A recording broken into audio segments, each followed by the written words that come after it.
സ്നേഹം, ദിവ്യസ്നേഹം, സ്നേഹം, ദിവ്യസ്നേഹം. നിന്റെ കയ്യിലുള്ളത് എത്ര വിലയേറിയതാണെന്നോ എത്ര ശക്തിയുള്ളതാണെന്നോ അതൊന്നും ദൈവത്തിന് വിഷയമുള്ളതല്ല. നിന്റെ കയ്യിൽ എന്താണുള്ളത്? ചില ആളുകളെ സംബന്ധിച്ച് ദൈവം നല്ല കഴിവുകൾ കൊടുത്തിട്ടുണ്ട്. ചിലർ ഇതുപോലെ നല്ലതായിട്ട് കീബോർഡ് വായിക്കും, ചിലരാണെങ്കിൽ നന്നായിട്ട് തബല വായിക്കും. തബല വായിക്കുന്ന ആളുകളെ നിങ്ങൾ ശ്രദ്ധിച്ചു നോക്കുക. എത്ര വേഗത്തിലാണ് അവരുടെ വിരലുകൾ ചലിപ്പിച്ച് വളരെ താളത്തോടെ ചെയ്യുന്നത്. നിങ്ങൾ അങ്ങനെ ചെയ്യുമോ? നമുക്ക് ചെയ്യാൻ കഴിയുമോ? നമ്മൾ കൂടി വന്നാൽ കൈയടിക്കുമായിരിക്കും അല്ലേ? ചിലർ ഒരുപാട് കഷ്ടപ്പെടും, അധ്വാനിക്കും. അതും ഒരു ദൈവത്തിൻ്റെ വരമാണ്. വിയർപ്പ് ഒഴുകുമ്പോഴും ശരീരം ക്ഷീണിക്കുമ്പോഴും അവർ ആഗ്രഹിച്ചതായ പണി തീർക്കുന്നതുവരെ അവർ കഷ്ടപ്പെടും. കൂടുതലും കൃഷി ചെയ്യുന്ന ആളുകൾ, ഹാർഡ് വർക്ക് ചെയ്യുന്നതായ ആളുകൾ ഒരുപാട് അധ്വാനിക്കും. അധ്വാനശീലൻ എന്നൊക്കെ പറയുന്നത് കേട്ടിട്ടില്ലേ? എന്നാൽ മറ്റു ചില സുഖലോലുപതയിൽ ജീവിക്കുന്നവർ കേട്ടിട്ടില്ലേ? അതുപോലെ അടുത്തതെന്താണ്? ഓർഗനൈസ് ചെയ്യുന്നത്. ഓർഗനൈസേഷൻ. ഏതാണ് ആദ്യം ചെയ്യേണ്ടത്, ഏതാണ് പിന്നെ ചെയ്യേണ്ടത്, പ്രയോറിറ്റി ഏതാണ് പ്രധാനം, ഏതാണ് അപ്രധാനം എന്നുള്ളത് വേർതിരിക്കാൻ ആവശ്യമായ ജ്ഞാനം ചിലർക്ക് ഉണ്ട്. ചിലരാണെങ്കിൽ എല്ലാ പണിയും കൂടെ ഒരുമിച്ച് ചെയ്യാൻ വേണ്ടി നോക്കും. ഏതാണ് ആദ്യം ചെയ്യേണ്ടത്, ഏതാണ് പിന്നെ ചെയ്യേണ്ടത്? പരീക്ഷയിൽ പലരും പരാജയപ്പെടുന്നതിന് കാരണം അവർ നല്ലവണ്ണം പഠിക്കുമായിരിക്കും, എല്ലാ ക്വസ്റ്റ്യൻസിലും കുറച്ച് ക്വസ്റ്റ്യൻസ് അവർക്ക് അറിയില്ലായിരിക്കും. അവർ എന്തു ചെയ്യുമെന്നറിയാമോ? അറിയാത്ത ക്വസ്റ്റ്യനെ കുറിച്ച് ആലോചിച്ച് ഇരിക്കുമ്പോഴായിരിക്കും മണിയടിക്കുന്നത്. അറിയാവുന്ന ഉത്തരം അവർക്ക് എഴുതാൻ കഴിയില്ല, സമയം കിട്ടില്ല. ആദ്യം അറിയാവുന്നത് എഴുതണം, പിന്നീട് അറിയാത്തതിനെ കുറിച്ച് ചിന്തിക്കണം എന്നുള്ള ആലോചന. ഇങ്ങനെയുള്ളതായ ഈ ജ്ഞാനം നമ്മുടെ ഇടയിൽ ചില ആളുകൾക്ക് കുപ്പയിലെ മാണിക്യത്തെ പോലെ. കുപ്പയിലെ മാണിക്യമെന്ന് പറയുമ്പോൾ അതിൻ്റെ അർത്ഥം എന്താണ്? അതറിയാൻ കഴിയില്ല, അതിൻ്റെ വില അറിയത്തില്ല. എന്നാൽ കുപ്പയിൽ കിടക്കുന്ന മാണിക്യത്തെ എടുത്തിട്ട് അത് ശുദ്ധിയാക്കി വെളിയിൽ കൊണ്ടുവരുമ്പോഴാണ്, അതിൻ്റെ തിളക്കം കാണുമ്പോഴാണ് വിലയറിയുന്നത്. അല്ലാതെ അത് അറിയാൻ കഴിയില്ല. ചില ആളുകൾക്ക് എന്നിൽ ഈ പ്രത്യേകതയുണ്ട്, എന്നിൽ ഈ താലന്ത് ഉണ്ട്, എന്നിൽ ദൈവം എനിക്ക് നൽകിയിരിക്കുന്ന ഈ താലന്ത് ഉണ്ട് എന്നുള്ള വിഷയം അറിയാതെ തന്നെ അവർ അതിനെ മൂടിവെക്കുകയാണ്. ചില ആളുകൾക്ക് അറിയാമെങ്കിലും ഒരു താലന്ത് കിട്ടിയവൻ എന്താണ് ചെയ്തത്? കുഴിച്ചിടാനിടയായി. കുഴിച്ചിടുക എന്ന് പറയുമ്പോൾ അത് മറച്ചു വെച്ചു എന്നല്ല പറയുന്നത്, അത് കുഴിച്ചിടുകയായിരുന്നു. എങ്ങനെയാണ്? മണ്ണ് മാറ്റി കുഴിച്ച് അതിനുശേഷം മൂടിക്കളഞ്ഞു. കുഴിച്ചിടുക എന്ന് പറയുമ്പോൾ അടക്കം ചെയ്തു. അടക്കം ചെയ്യുന്ന ആരെയാണ്? ജീവിച്ചിരിക്കുന്നവരെ, മരിച്ചവരെയാണോ? നോക്കൂ, ആരെയാണ് അടക്കം ചെയ്യുന്നത്? അതായത് ഇതെനിക്ക് വേണ്ട, ഞാനിത് ഉപയോഗിക്കില്ല. ഒരുപക്ഷെ ദൈവം വന്ന് ചോദിക്കുകയാണെങ്കിൽ ദൈവത്തിൻ്റെത് തിരികെ കൊടുത്തേക്കാം എന്ന രീതിയിൽ അനേകം ആളുകൾ ഈ കാലത്ത് അവരുടെ താലന്തുകളെ കുഴിച്ചിടുന്നുണ്ട്, ഇന്ന് ഉപയോഗിക്കുന്നില്ല, അവയെ മൂടിവെക്കുന്നു. ഈ ദിവസം നിന്റെ കയ്യിൽ എന്തുണ്ട്? ഞാൻ ദൈവത്തിന് വേണ്ടി ഉപയോഗിക്കപ്പെടണം എന്ന് പറയുന്നതായ വ്യക്തിയുടെ കയ്യിൽ തീർച്ചയായിട്ടും ബൈബിൾ ഉണ്ടായിരിക്കണം, തീർച്ചയായിട്ടും അവന് വിശ്വാസമുണ്ടായിരിക്കണം, തീർച്ചയായിട്ടും ദൈവത്തിൻ്റെ സന്നിധിയിൽ സമർപ്പിക്കണം. അതിനുശേഷം ഞാൻ എങ്ങനെ ഉപയോഗിക്കപ്പെടണം, എന്നെ എങ്ങനെയാണ് ഉപയോഗിക്കുന്നതെന്ന് ചോദിക്കുമ്പോൾ ദൈവം ചോദിക്കും, നിന്റെ കയ്യിൽ എന്താണുള്ളത്?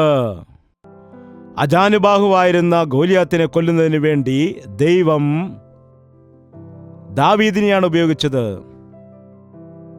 ദാവീദിന്റെ കയ്യിൽ എന്താണ് ഉണ്ടായിരുന്നത്? അവന്റെ കയ്യിൽ ഉണ്ടായിരുന്നത് എന്താണ്? അവന്റെ കയ്യിൽ എപ്പോഴും രണ്ട് കാര്യങ്ങൾ ഉണ്ടാകുമായിരുന്നു. ഒന്ന് 10 കമ്പിയുള്ള കിന്നരം, അടുത്തത് വെളിയിലേക്ക് പോകുമ്പോൾ ഒരു കവണയും. അതായത് കല്ല് വെച്ച് എയ്തുവിടുന്നതായ, 2 കമ്പുകൾക്കിടയിൽ വലിച്ചു കെട്ടിയതായ ഒരു വള്ളിയിൽ വെച്ച് എയ്തുവിടുന്നതായ ഒരു കവണ. ചെറിയ പക്ഷികളെ വേട്ടയാടുവാൻ ഉപയോഗിച്ചിരുന്നതായ കവണ. അതിനെ ദൈവം ഉപയോഗിക്കാനിടയായി. ശൗലിനെ ഭൂതം ബാധിച്ചു. മന്ത്രവാദികൾ വന്നു, ജ്ഞാനികൾ വന്നു, ഒരുപാട് പരിശ്രമങ്ങൾ നടത്തി. വൈദ്യന്മാർ വന്നു, ഒരുപാട് പരിശ്രമം നടത്തി, പക്ഷെ പോകുന്നില്ല. എന്നാൽ ദാവീദ് കിന്നരവുമായിട്ട് വന്നു.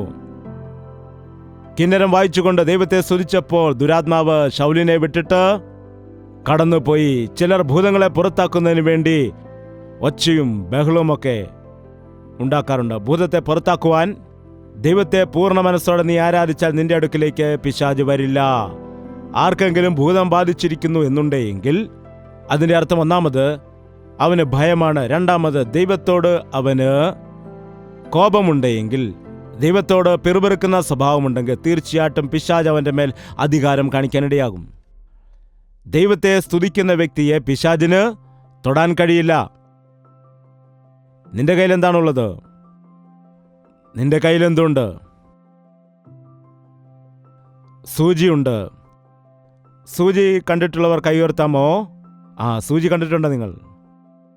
നിങ്ങൾ വീട്ടിൽ സൂചി സൂക്ഷിച്ച് വച്ചിട്ടുണ്ടോ? അതോ ആവശ്യമുള്ളപ്പോൾ വാങ്ങിക്കുകയാണ് ചെയ്യുന്നത്? വാങ്ങിക്കും, അത് കാണാതെ പോയി ഇവിടെ പോയെന്നറിയില്ല, പിന്നെയും വാങ്ങിക്കും, വീണ്ടും കാണാതെ പോവും, വീണ്ടും വാങ്ങും. അതോ ഉണ്ടോ? വീട്ടിലൊരു സൂചിയുണ്ടോ? വീട്ടിൽ ഒരു സൂചി, ഒരു കത്രിക, ഒരു ചെറിയ സ്ക്രൂ ഡ്രൈവർ, ഇവ വീട്ടിലുണ്ടെങ്കിൽ ഒരു പണി ചെയ്യുമ്പോൾ അത് ഉപയോഗപ്രദമാകും. അതുപോലെ ഒരു ചുറ്റിക, ശരിയല്ലേ? ഇവ ഉണ്ടെങ്കിലായിരിക്കും ആ പണി ചെയ്യുവാൻ കഴിയുന്നത്. ഇല്ലെങ്കിൽ വളരെ ബുദ്ധിമുട്ടായിരിക്കും. ചെറിയ പണി ആയുധങ്ങളാണ്, എന്നാൽ ദൈവം അവയെ ഉപയോഗിക്കുന്നുണ്ട്. നമ്മുടെ ജീവിതത്തിൽ നമ്മെ പലപ്പോഴും ചെറിയ പണിയായുധങ്ങളായിട്ട് ദൈവം പലപ്പോഴും ഉപയോഗിക്കുന്നതായിട്ട് കാണാൻ കഴിയും. സൂചി ഉപയോഗിച്ച ഒരു വ്യക്തിയെക്കുറിച്ച് ബൈബിളിൽ പറയുന്നുണ്ട്. ഡോർക്ക, മറ്റൊരു പേര് തബീഥ. എന്താണ്? ഡോർക്ക സൂചി കൊണ്ട് വസ്ത്രങ്ങൾ തുന്നുമായിരുന്നു. അവൾ മരിച്ച സമയത്ത് ആ സഭയിലെ ആളുകളെല്ലാം കൂടെ വന്നിട്ട്, അയ്യോ, ദോർക്ക തയ്ച്ചു തന്ന തൂവാലയാണ്, ദോർക്ക തയ്ച്ചു തന്ന വസ്ത്രമാണിത് എന്ന് പറഞ്ഞ് വളരെ സങ്കടത്തോടുകൂടി അവളെക്കുറിച്ച് പുകഴ്ത്തി പറയുവാനിടയായി. എന്നിട്ട് പറഞ്ഞു, പത്രോസിനെ വിളിക്കുക, ഇവളെ ജീവിപ്പിക്കും എന്ന് പറഞ്ഞ് കരഞ്ഞ് പത്രോസ് വന്ന് ഉയർപ്പിക്കുന്നവരെ അവർ നിലവിളിച്ചു. അത്രത്തോളം സഭ അവളെ സ്നേഹിച്ചതായിട്ട് കാണാൻ കഴിയുന്നു. അവൾക്ക് ബന്ധുക്കളുണ്ടോ എന്ന് അറിയുവാൻ കഴിയില്ല, എന്നാൽ അത്രയും ആളുകൾ അവളെ സ്നേഹിക്കുവാനിടയായി. അതിനെ കർത്താവ് ഇടയാക്കിയത് എന്താണ്? അവൾ ഉപയോഗിച്ചത് എന്തായിരുന്നു? ഒരു സൂചി. ഞാനിങ്ങനെ വിചാരിക്കുന്നു, അവൾ ചർച്ചിലേക്ക് തന്നെ സൂചി കൊണ്ടുവന്ന് കാണും. നമ്മളാണെങ്കിൽ മീറ്റിംഗ് കഴിഞ്ഞിട്ട് ഓരോരോ ലോകകാര്യങ്ങൾ പറഞ്ഞായിരിക്കും ഇരിക്കുന്നത്.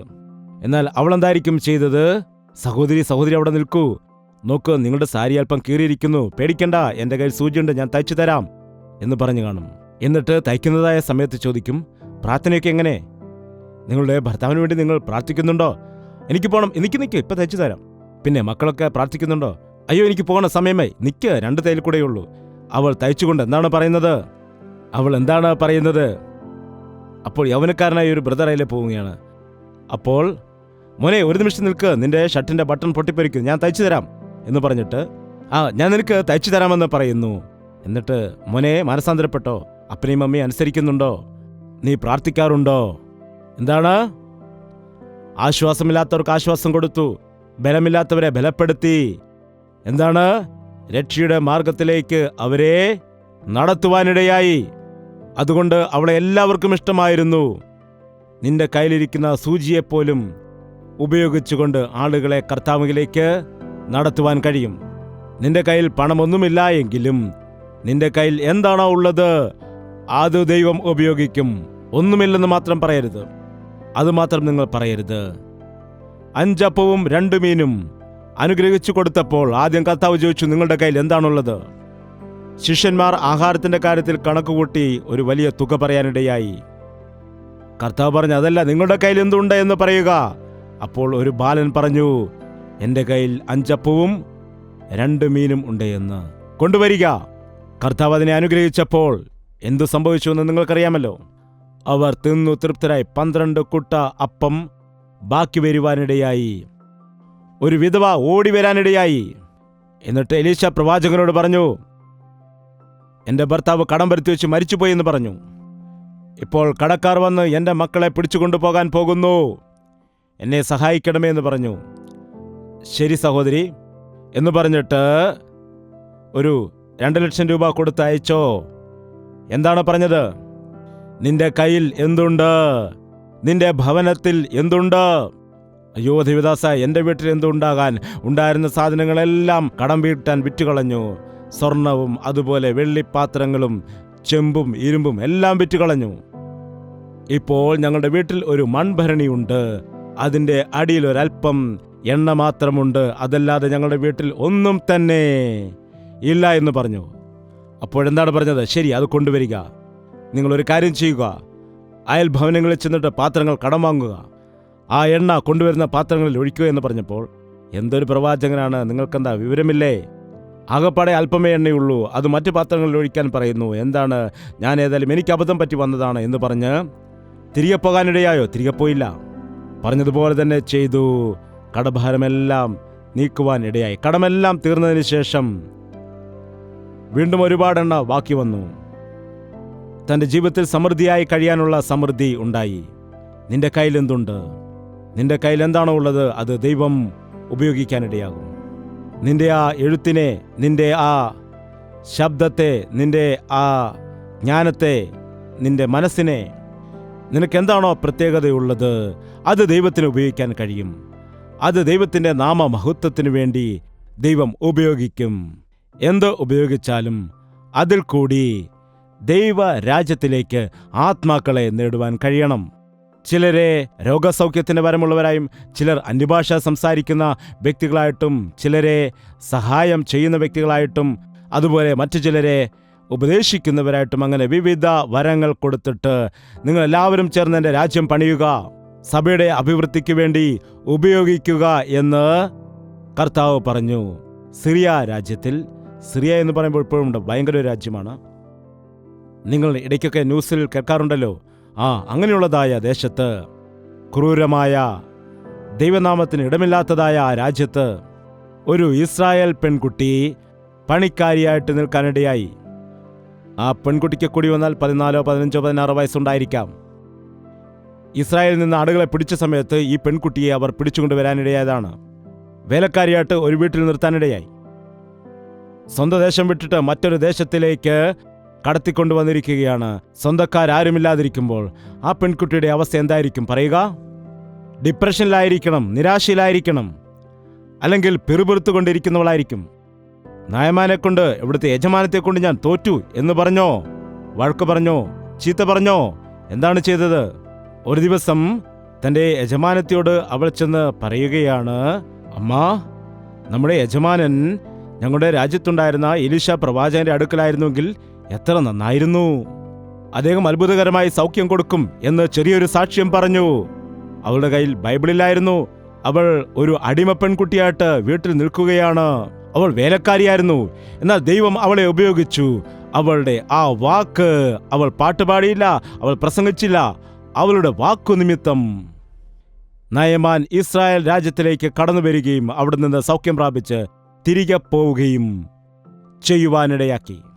യേശുവിനെക്കുറിച്ചുള്ളതായ സുവിശേഷം അന്ന് ഇസ്രായേൽ രാജ്യത്തുണ്ട്. എന്നാൽ ആ സുവിശേഷത്തെ മറ്റൊരു രാജ്യത്തിലേക്ക് ഒരു എയ്റോപ്ലെയിനിൽ കൂടി പ്രചരിപ്പിക്കുന്നതിന് പകരമായിട്ട് ഇതാ ഒരു പണിക്കാരത്തിയായ പെൺകുട്ടി ഒരു സൈന്യാധിപനെ ദൈവത്തെങ്കിലേക്ക് തിരിക്കുവാനിടയാക്കി. അതെ, നീ പണി ചെയ്യുന്ന സ്ഥലത്ത്, നീ ജോലി ചെയ്യുന്നതായ ഇടത്ത്, ഡോക്ടറിന്റെ അരികിൽ, നിന്റെ അധികാരിയുടെ അരികിൽ, നിന്റെ സഹപ്രവർത്തകന്റെ അരികിൽ, നിന്റെ കോളേജിൽ, നിന്റെ ഹോസ്റ്റലിൽ, നിന്റെ യൂണിവേഴ്സിറ്റിയിൽ ദൈവം നിന്നെ ഉപയോഗിക്കാനാണ് അവിടെ നിർത്തിയിരിക്കുന്നത്. അവർ നിങ്ങളിലേക്ക് തിരിയാനാണ് ഇടയാകേണ്ടത്, അല്ലാതെ നീ അവരിലേക്ക് തിരിയുവാൻ പാടില്ല. എന്നാൽ വിചിത്രം എന്താണെന്ന് വെച്ചാൽ, ഇന്നുള്ള വിശ്വാസികൾ അവിശ്വാസികളുടെ ഇടയിലേക്ക് പോകുമ്പോൾ അവിശ്വാസികളെ വിശ്വാസികളാക്കി മാറ്റുകയാണോ, അതോ ഉള്ള വിശ്വാസം തകർക്കുകയാണോ ചെയ്യുന്നത്? എന്താണെന്നും മിണ്ടാത്തത്? ഒരു 6 മാസം കൂടെ താമസിക്കുമ്പോൾ അവർ ഇവരെ പോലെ ആകുമോ, ഇവർ അവരെ പോലെയാകുമോ? ശ്രദ്ധിക്കുക, എത്രയോ തവണ ദൈവം നിന്നെ ഒരു പ്രത്യേക ഉദ്ദേശത്തോടു കൂടി മറ്റുള്ളവരുടെ മുമ്പിൽ അയക്കുമ്പോൾ അത് പ്രയോജനപ്രദമാകാറുണ്ട്. നിന്റെ താലന്തിനെ ദൈവത്തിന് ഉപയോഗിക്കുവാനായിട്ട് കഴിയും. നിന്റെ കയ്യിലുള്ളതിനെ ദൈവത്തിന് ഉപയോഗിക്കുവാനായിട്ട് കഴിയും. നീ ദൈവം മുമ്പാകെ സമർപ്പണത്തോടെയായിരുന്നാൽ അവൻ്റെ സാക്ഷിയായിട്ട് ദൈവം നിന്നെ നിർത്തും. സഭയുടെ വളർച്ചയ്ക്ക് വേണ്ടിയിട്ട് ഇന്ന് യേശുക്രിസ്തു പറഞ്ഞതായ വിഷയങ്ങൾ ദൈവദാസനും സുവിശേഷകരും മാത്രം സുവിശേഷം പ്രചരിപ്പിച്ചാൽ മതി, അവർ മാത്രമാണ് ദൈവത്തിൻ്റെ കരത്താൽ ഉപയോഗിക്കപ്പെടുന്നത് എന്ന് പറയുന്നത് സത്യമല്ല. ദൈവം സഭയിലുള്ളതായ എല്ലാ വ്യക്തികളെയും ഉപയോഗിക്കാനായി ആശിക്കുന്നു. ഓരോ വിശ്വാസിയും ദൈവത്താൽ ഉപയോഗിക്കപ്പെടണം. ഓരോ വിശ്വാസിയുടെ ജീവിതത്തിലും ദൈവത്തിൻ്റെ പ്രത്യേകമായ ഉദ്ദേശങ്ങൾ ഉണ്ട്. ഓരോ വിശ്വാസിക്കും ഓരോ പണിയുണ്ട്. സമാഗമന കൂടാരത്തിൽ ഫലകങ്ങൾ വയ്ക്കുമായിരുന്നു. അവയെല്ലാം തന്നെ വ്യത്യാസമായിട്ടാണ് ഇരിക്കുന്നത്. എന്നാൽ അവ ചേർത്ത് വെച്ച് കെട്ടുന്നതായ സമയത്ത് അത് ചേർന്നൊരു മതിൽ പോലെ ആകുന്നതായിട്ട് കാണുമായിരുന്നു. ഇന്നുള്ളതായ വിശ്വാസികൾ അങ്ങനെ ഐക്യമത്യത്തോടു കൂടി ഒരാളോട് യോജിച്ചുകൊണ്ട് കർത്താവിൻ്റെ നാമത്തിൽ ഉപയോഗിക്കപ്പെടണം. ദൈവം അതിനാണ് വ്യത്യസ്തമായ താലന്തുകൾ തന്നിരിക്കുന്നത്. നിന്നിലുള്ളത് മറ്റൊരാൾക്ക് കാണില്ലായിരിക്കാം. അവരിലുള്ള കഴിവ് നിനക്ക് കാണില്ലായിരിക്കാം. അതുകൊണ്ട് ഞാനാണ് വലുത് എന്ന് നീ പറയുകയാണെങ്കിൽ നിന്നെക്കുറിച്ച് നിനക്ക് വ്യക്തമായിട്ട് മനസ്സിലാക്കുവാൻ കഴിയില്ല. അതുപോലെ മറ്റുള്ളവർക്ക് നീ ഉപയോഗപ്രദമായി മാറുകയില്ല. ഒരു ദിവസം ഒരു കാർപ്പൻ്ററിൻ്റെ വീട്ടിൽ ആയുധങ്ങളെല്ലാം കൂടി കലഹിക്കുകയാണ്. അവിടെ വ്യത്യസ്തമായ ആയുധങ്ങൾ നമുക്ക് കാണുവാനായിട്ട് കഴിയും. കാർപ്പൻ്റർ വീട്ടിൽ എന്തെല്ലാം ആയുധങ്ങളുണ്ട്? വാള്, പിന്നെന്താണ്? ചുറ്റിക കൂടാതെ പിന്നെന്താണ്?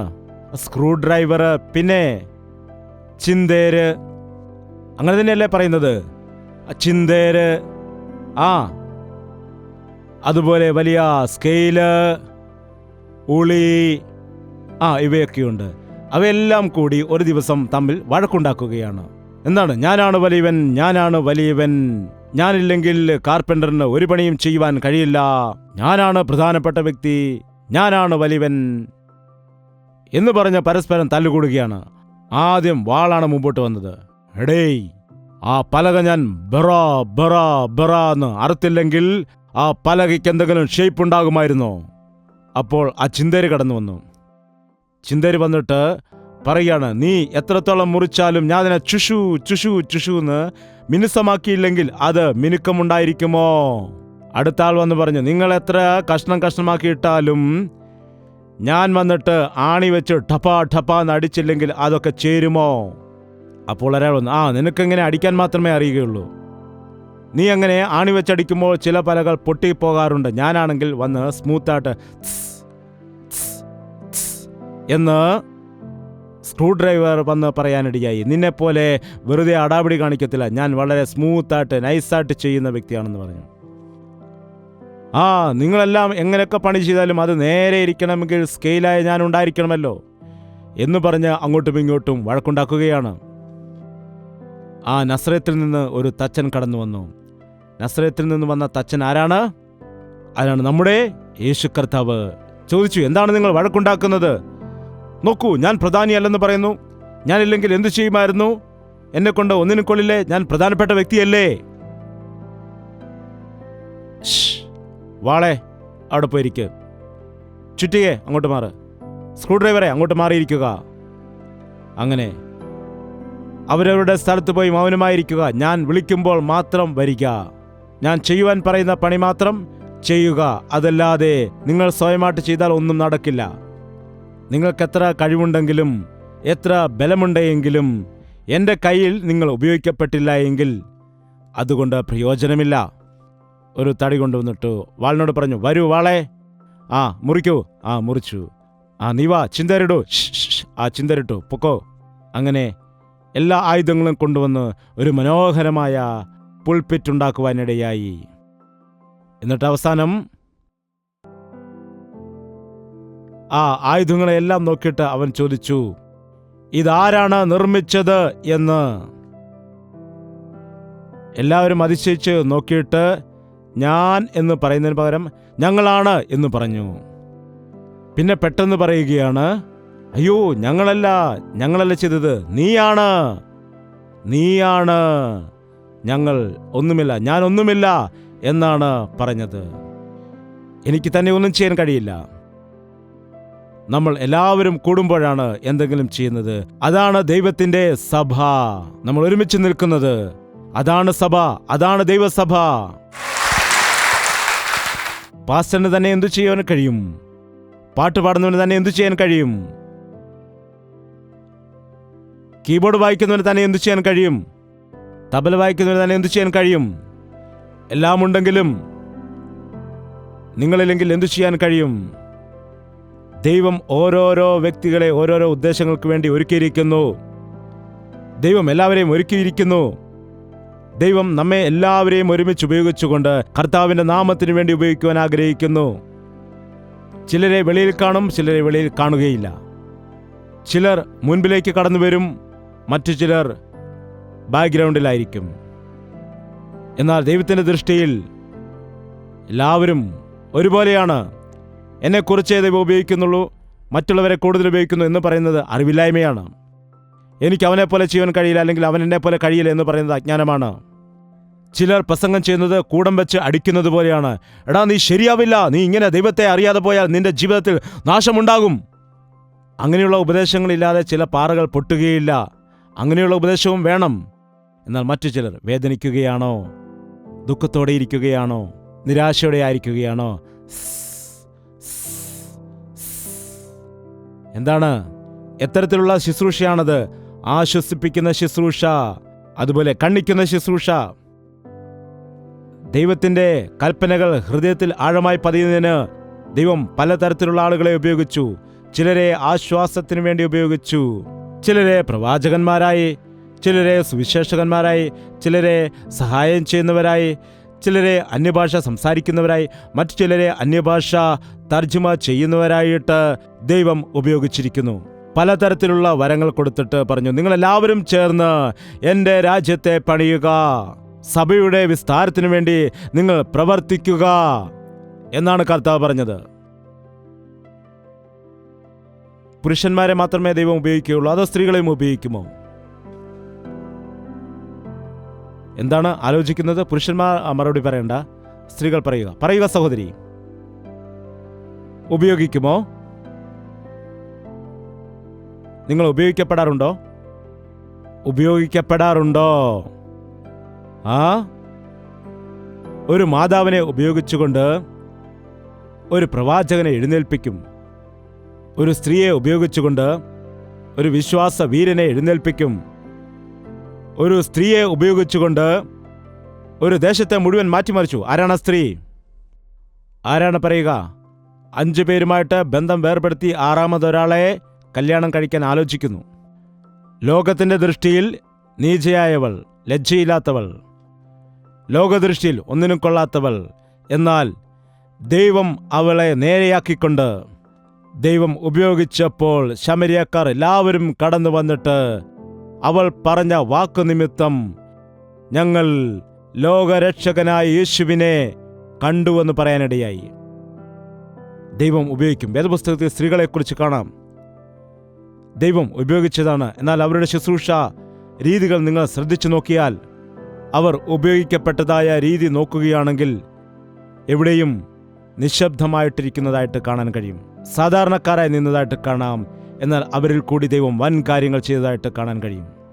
ഞാൻ ദൈവത്തിൻ്റെ കാര്യത്തിൽ ഉപയോഗിക്കപ്പെടണം എന്നുള്ള ആശ നിനക്കുണ്ടെങ്കിൽ, ഒരു വലിയ യന്ത്രം കൊണ്ടുവരികയാണെങ്കിൽ, അല്ലെങ്കിൽ ഒരു കാറിൻ്റെ എഞ്ചിനെക്കുറിച്ച് നിങ്ങൾ നോക്കുകയാണെങ്കിൽ, അതിൽ ഒരുപാട് കാര്യങ്ങൾ കാണാൻ കഴിയും. ഒരുപാട് സ്ക്രൂസുകൾ, ബോൾട്ടുകൾ, ഓരോരോ ഭാഗങ്ങൾ, അതുപോലെ തന്നെ പിസ്റ്റണുകൾ കാണാം, അതുപോലെ വീലുകൾ കാണാം. എഞ്ചിൻ്റെ പാർട്സുകളെല്ലാം കലഹിച്ചുകൊണ്ട് ഞാനാണ് വലിയവനെന്ന് പറയുകയാണെങ്കിൽ എന്തായിരിക്കും സ്ഥിതി? എഞ്ചിനാണോ വലുത്, അതോ എഞ്ചിൻ്റെ ഭാഗങ്ങളാണോ, അതിലുള്ള സ്ക്രൂസുകളാണോ?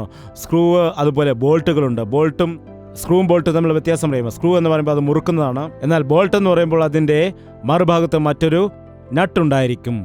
ആ നട്ട് ഊരിപ്പോയാൽ എന്തായിത്തീരും? ആ ബോൾട്ട് പണി ചെയ്യുമോ? ആ ബോൾട്ട് ഇല്ല എങ്കിൽ പിന്നെ എഞ്ചിനോടുമോ? എഞ്ചിൻ പ്രവർത്തിക്കുമോ? അത് പൊട്ടിപ്പോകും. ദൈവം നിന്നെ ഒരു എഞ്ചിനായിട്ട് ഉപയോഗിക്കാന്, അല്ലെങ്കിൽ ഒരു ബോൾട്ടായിട്ട് ഉപയോഗിക്കുവാൻ, ചെറിയൊരു ആയുധമായിട്ട് ഉപയോഗിക്കാനായിരിക്കാം ആഗ്രഹിക്കുന്നത്. എന്നാൽ ഞാൻ എന്തിനാണ് ഈ ചെറിയ കാര്യങ്ങൾ ചെയ്യുന്നത്? അവനെപ്പോലുള്ള കഴിവ് എനിക്കുണ്ട് എങ്കിൽ അവൻ്റെ സ്ഥാനം എനിക്ക് കിട്ടിയായിരുന്നെങ്കിൽ ഞാൻ ചെയ്യാമായിരുന്നു എന്ന് പറഞ്ഞുകൊണ്ട് സഭയിൽ ചില ആളുകൾ പോരാട്ടം നടത്താറുണ്ട്. അവരെല്ലാം കയറി നിൽക്കുന്നു, ഞങ്ങൾ കസേരയിലിരിക്കണം, അവർ നല്ലവണ്ണം പാട്ട് പാടുന്നു, ഞങ്ങൾ മാറി നിൽക്കണം എന്ന് ചിന്തിക്കുകയാണെങ്കിൽ അവ അറിവില്ലായ്മയാണ്. ശ്രദ്ധിക്കുക, ദൈവം ഒരു ശരീരത്തിലെ അവയവങ്ങളെല്ലാം ഉപയോഗിക്കുന്നത് പോലെ സഭയിലുള്ള എല്ലാ വിശ്വാസികളെയും ഉപയോഗിക്കുവാൻ ആഗ്രഹിക്കുന്നു. നമ്മുടെ ശരീരത്തെ നിങ്ങൾ ശ്രദ്ധിച്ച് നോക്കിയിട്ടുണ്ടോ? ശരീരത്തിൽ എത്ര അവയവങ്ങൾ ഉണ്ടെന്ന് നിങ്ങൾക്കറിയാമോ? ശരീരത്തിലുള്ള അവയവങ്ങളെല്ലാം തന്നെ ഒരുപോലെയാണോ ഇരിക്കുന്നത്? കണ്ണുപോലെയാണോ മൂക്കുള്ളത്? മൂക്ക് പോലെയാണോ ചെവിയുള്ളത്? എന്താണ്, കൈകളെപ്പോലെയാണോ കാലിരിക്കുന്നത്? കാലുകളെപ്പോലെയാണോ കൈയിരിക്കുന്നത്? ഏതാണ് പ്രധാനപ്പെട്ടത്? കൈ പറയുകയാണ് ഞാനാണ് വലുത് എന്ന്. അപ്പോൾ കണ്ണിൻ്റെ സ്ഥാനത്ത് ഒരു കൈ, അതുപോലെ മൂക്കിൻ്റെ സ്ഥാനത്ത് മറ്റൊരു കൈ, കാലിൻ്റെ സ്ഥാനത്ത് ഒരു കൈയും, അങ്ങനെ ശരീരം മുഴുവൻ കൈയാൽ എന്തെങ്കിലും പ്രയോജനമുണ്ടോ? കൈകൊണ്ട് മാത്രം എന്തെങ്കിലും ചെയ്യുവാൻ കഴിയുമോ? ദൈവം വിവിധ തരത്തിലുള്ളതായ അവയവങ്ങൾ ശരീരത്തിന് തന്നിട്ടുണ്ട്. ഇവയെല്ലാം ചേർന്നുകൊണ്ട് പ്രവർത്തിക്കുമ്പോഴാണ് മനോഹരമായിട്ട് കാര്യങ്ങൾ ചെയ്യുവാൻ കഴിയുന്നത്.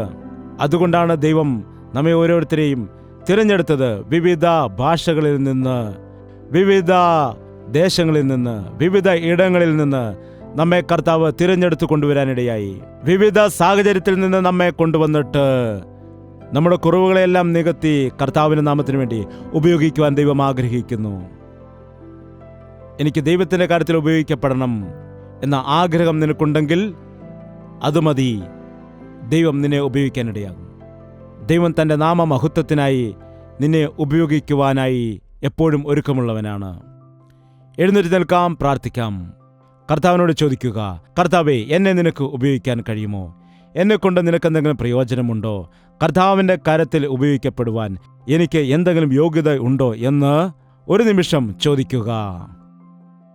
കർത്താവേ, നിന്റെ രാജ്യവിസ്തൃതിക്ക് വേണ്ടി എന്നെയും നീ ഉപയോഗിക്കണമേ. എൻ്റെ കയ്യിൽ ഒന്നും തന്നെയില്ല, എന്നാൽ എൻ്റെ ബലഹീനതകളെ ബലമായി മാറ്റുന്നതായ കർത്താവുണ്ട്. എൻ്റെ കയ്യിൽ ധനമോ വസ്തുവോ ഒന്നുമില്ല, എന്നാൽ നിന്റെ ജീവനുള്ളതായ വചനം എൻ്റെ ഹൃദയത്തിൽ ഉണ്ട്. നിന്റെ മഹത്വത്തെയും നിന്റെ ശക്തിയെയും ഈ ലോകത്തിന് കാണിച്ചു കൊടുക്കുവാൻ എന്നെ ഉപയോഗിക്കണമേ. വായു തുറന്ന് പ്രാർത്ഥിക്കുക. 2 കരങ്ങളും ഉയർത്തിക്കൊണ്ട് പ്രാർത്ഥന ചെയ്യാം. പ്രാർത്ഥന. പരിശുദ്ധനെ, ഒരു നിമിഷം ഞങ്ങളെ നോക്കണമേ. എങ്ങനെ ഉപയോഗിക്കപ്പെടണമെന്നറിയാതെ, എന്തു ചെയ്യണമെന്നറിയാതെ, എന്നിൽ എന്ത് മഹത്വമാണ് ഉള്ളതെന്ന് അറിയാതെ നിരാശയോടെ ഭാരപ്പെട്ടിരിക്കുന്ന മക്കളെ നിന്റെ കരത്തിലേക്ക് ഏൽപ്പിക്കുകയാണ്. ഞങ്ങളുടെ കഴിവുകളല്ല, ഞങ്ങളുടെ ബലമല്ല, ഞങ്ങളുടെ സമർപ്പണമാണ് നിനക്ക് വേണ്ടതെന്ന് ഞങ്ങളോട് സംസാരിച്ചതിനായിട്ട് നന്ദി കരയറ്റുന്നു. ഇതാ ഞങ്ങളുടെ ജീവിതങ്ങൾ നിനക്കായി സമർപ്പിക്കുന്നു. നിന്റെ ഹിതപ്രകാരം ഞങ്ങളെ ഉപയോഗിക്കണമേ. നിന്റെ ഹിതമനുസരിച്ചുകൊണ്ട് ഉപയോഗിക്കണമേ. പിശാച് അലറുന്ന സിംഹത്തെപ്പോലെ ആരെ വിഴുങ്ങണ്ടു എന്ന് വിചാരിച്ചു നടക്കുന്നു. അവൻ്റെ കയ്യിൽ ഞങ്ങൾ ഉപയോഗിക്കപ്പെടുവാൻ ഇടയാകരുത്. അവൻ ഉപയോഗിച്ച് ഞങ്ങളുടെ ജീവിതം നാശമായി പോയിരിക്കുന്നു. ഞങ്ങളുടെ ജീവിതം ശൂന്യമായിരിക്കുന്നു. ഞങ്ങളുടെ ജീവിതത്തിൽ പലവിധമായ രോഗങ്ങൾ തന്നിട്ട് അവൻ ഞങ്ങളെ തള്ളിക്കളഞ്ഞിരിക്കുന്നു.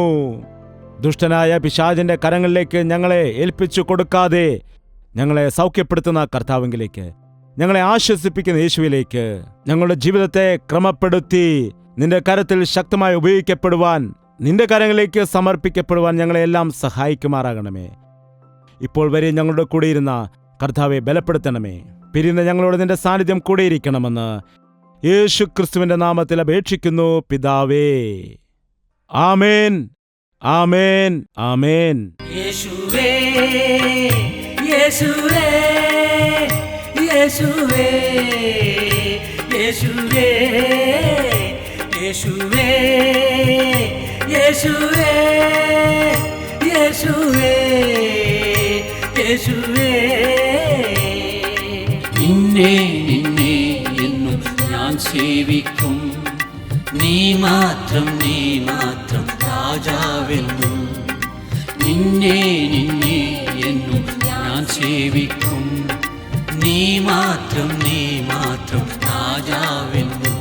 യേശുവേ, യേശുവേ, യേശുവേ, യേശുവേ, യേശുവേ, യേശുവേ, യേശുവേ യേശുവേ യേശുവേ യേശുവേ യേശുവേ